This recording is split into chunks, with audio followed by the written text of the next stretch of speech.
माँ के हाथों की स्वादिष्ट मोदक और कैलाश पर्वत की शीतल पवन। वाह, आनंद आ गया। क्यों मूषक जी? मोदक का तो आपको ही क्या थे स्वामी, मैं तो मात्र वायु खा रहा हूँ। ओह, मैं कभी कभी कितना विचार शून्य हो जाता हूँ ना। मैंने आपसे तो पूछा तक नहीं। आहा, तो प्रभु को स्मरण हुई है कि मोदक मुझे भी प्रिय है, किंतु अभी तक प्रभु ने पूछा ही नहीं। कोई बात नहीं प्रभु, तो आप पूछ लीजिए। मुझे खेद है मूषक जी, आपको इतनी भारी टोकरी उठानी पड़ी। किंतु लीजिए, अब मैं शीघ्र इन मोदकों को खाकर इस टोकरी का भार कम कर देता हूँ, ताकि आप भी सरलता से भ्रमण कर सकें।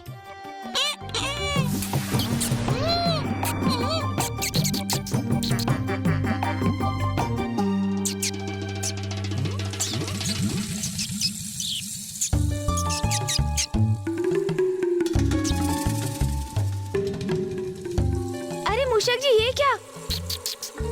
हम टहलते टहलते कैलाश के उपवन से इतना दूर निकल आए हैं कि हमें ध्यान भी नहीं रहा कि कब हम इस सघन वन में प्रवेश कर गए। अब तो चलिए प्रभु, हम लौट ही चलते हैं ना। अरे मूषक जी, लौटने की ऐसी भी क्या शीघ्रता है? वैसे भी अब और मोदक कहाँ शेष है, तो थोड़ा विश्राम कर ही लेते हैं। उस वृक्ष की छांव तो बहुत ही लुभावनी और सुखद प्रतीत हो रही है मूषक जी। वैसे भी तो इतना टहल चुका हूँ मैं, अब कैलाश तो मैं आप पर ही आरूढ़ होकर जाऊंगा। तो प्रभु, यदि ऐसा है तो थोड़ा विश्राम कर ही लेते हैं। हाँ हाँ, चलिए। भोजन के बाद विश्राम और भी आनंद देता है।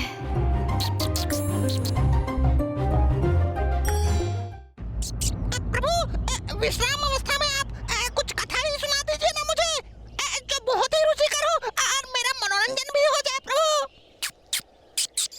हाँ हाँ, क्यों नहीं। किंतु कहीं भूत प्रेत की कथा सुनकर आप भयभीत तो नहीं हो जाएंगे ना मूषक जी? अरे कहाँ प्रभु, आपके लिए इतने भयानक असुरों का सामना किया है, तो मात्र एक कथा मुझे कहाँ भयभीत कर सकेगी? सुनाइए। अच्छा, तो फिर सुनिए। एक बार एक व्यक्ति अपने नगर से किसी अन्य नगर जा रहा था, किंतु मार्ग में इसी प्रकार का सघन वन था। ऐसा ही वन प्रभु? हाँ मूषक जी, हाँ ऐसा ही, पूर्ण रूप से ऐसा ही निर्जन वन, जहाँ दूर दूर तक कोई नहीं था, कोई वन्य पशु भी नहीं। कोई भी नहीं? किंतु क्यों प्रभु? क्योंकि मूषक जी, वो वन शापित था। शापित? हाँ हाँ मूषक जी, शापित। आप तो ऐसे सहम गए हैं कि आप मेरी कथा से भयभीत हो रहे हैं मूषक जी। नहीं नहीं नहीं प्रभु, मैं और भयभीत नहीं नहीं, आप कथा सुनाइए ना, मैं तो सुन रहा हूँ। अच्छा, तो फिर सुनिए। फिर मार्ग में उस व्यक्ति को अत्यधिक प्यास का अनुभव हुआ, किंतु निकट में जल का कोई स्रोत नहीं था, और अब वो इतना व्याकुल हो गया कि वो जल को इधर तो कभी उधर, इधर उधर ढूंढने लगा। और फिर अकस्मात क्या हुआ अचानक प्रभु?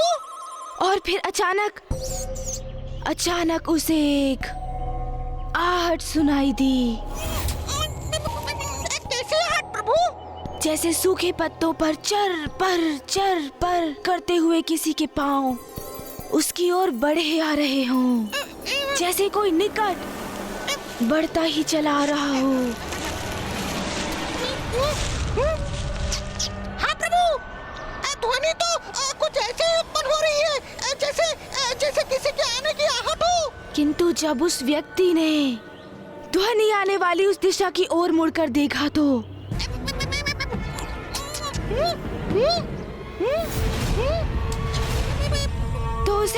उसे कुछ भी दिखाई नहीं दिया। फिर क्या हुआ प्रभु?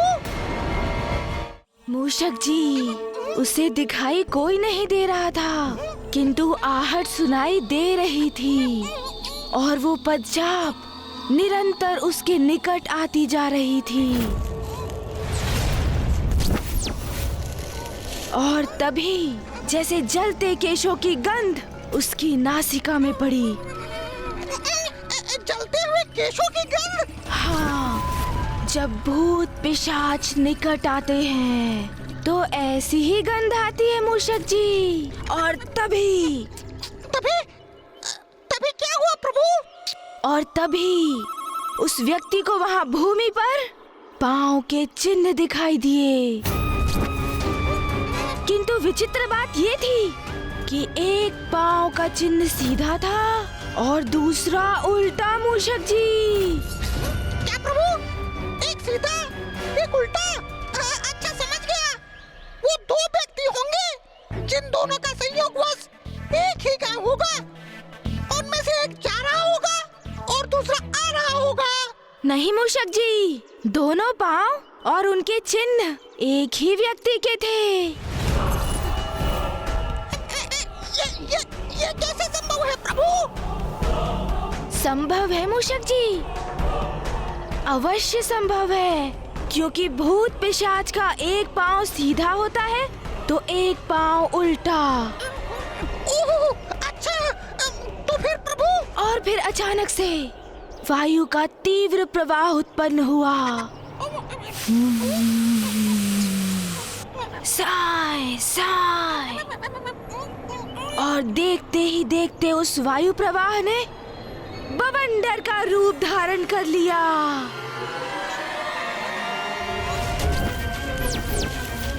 ठीक उसी प्रकार जैसे एक भूत पिशाच किसी पर आक्रमण करने वाले होते हैं, तो वो बवंडर का रूप धारण करते हैं। और तभी उस व्यक्ति को बवंडर से हंसी का स्वर सुनाई देता है।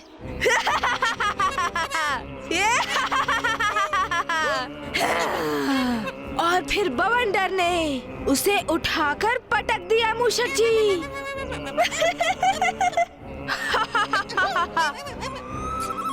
और पुनः हंसी का स्वर सुनाई देने लगा। कोई तो उस विचित्र स्वर में कह रहा था, मैं भूत हूँ, मैं पिशाच हूँ, मैं तुम्हारे प्राण हर लूंगा।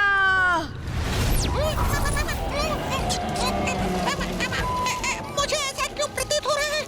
जो प्रभु कह रहे हैं वो यहीं पे हो रहा है।